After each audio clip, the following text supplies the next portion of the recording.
लेकिन हम उमर साहब को सिर्फ ये याद दिलाना चाहते हैं कि आपने इलेक्शन 370, 35A, स्टेटहुड, इन सारी चीज़ों पर लड़ा था।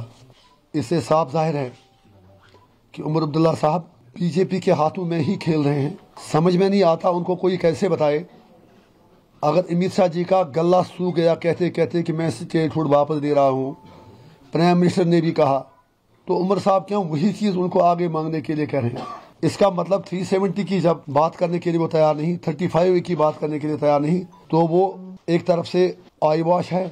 कुछ लग रहा है कि कोई खिचड़ी पक रही है या पकी हुई है पहले से ही एनसी और बीजेपी के बीच।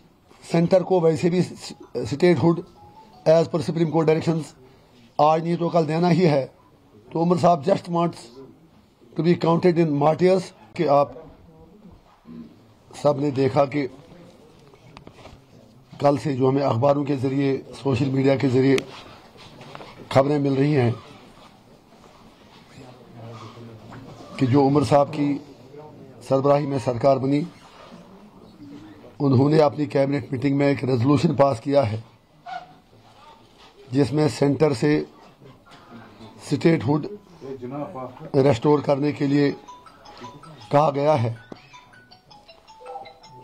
और ये भी खबरें गश्त कर रही हैं कि आप उमर साहब यूनियन गवर्नमेंट से टाइम सीक कर रहे हैं ताकि वो कैबिनेट की रेजोल्यूशन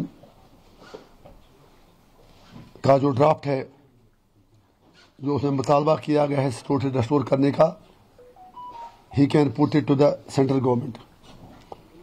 उनका हक है, वो कुछ भी कहें, कुछ भी पास करें। लेकिन हम उमर साहब को सिर्फ ये याद दिलाना चाहते हैं कि आपने इलेक्शन 370, 35A, स्टेटहुड, इन सारी चीज़ों पर लड़ा था। तो आज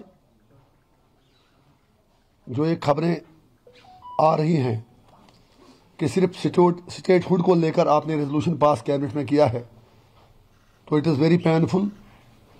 it means departure from the principle stand of his party. इससे साफ जाहिर है कि उमर अब्दुल्ला साहब बीजेपी के हाथों में ही खेल रहे हैं। समझ में नहीं आता उनको कोई कैसे बताए।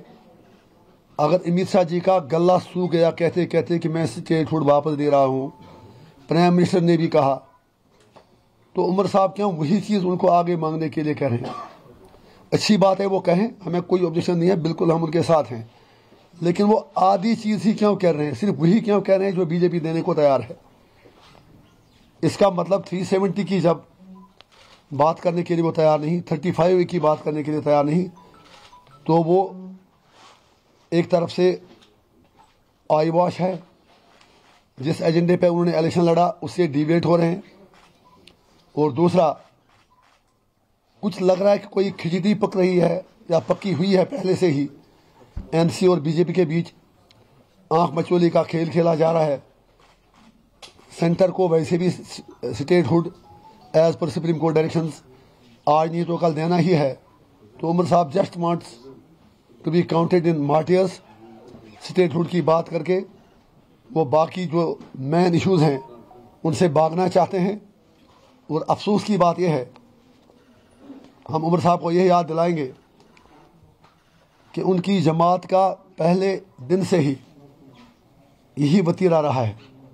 जब मरहूम शेख साहब महाराजा से इलाक़ के बाद पहले एडमिनिस्ट्रेटर बने, उसके बाद वज़ीर आज़म बने, तो 1953 में जब उन्हें बर्खास्त किया गया तो 22 साल के बाद वो कांग्रेस की मदद से वज़ीर आज़म नहीं बल्कि वज़ीर आला के तौर उन्होंने हलफ लिया।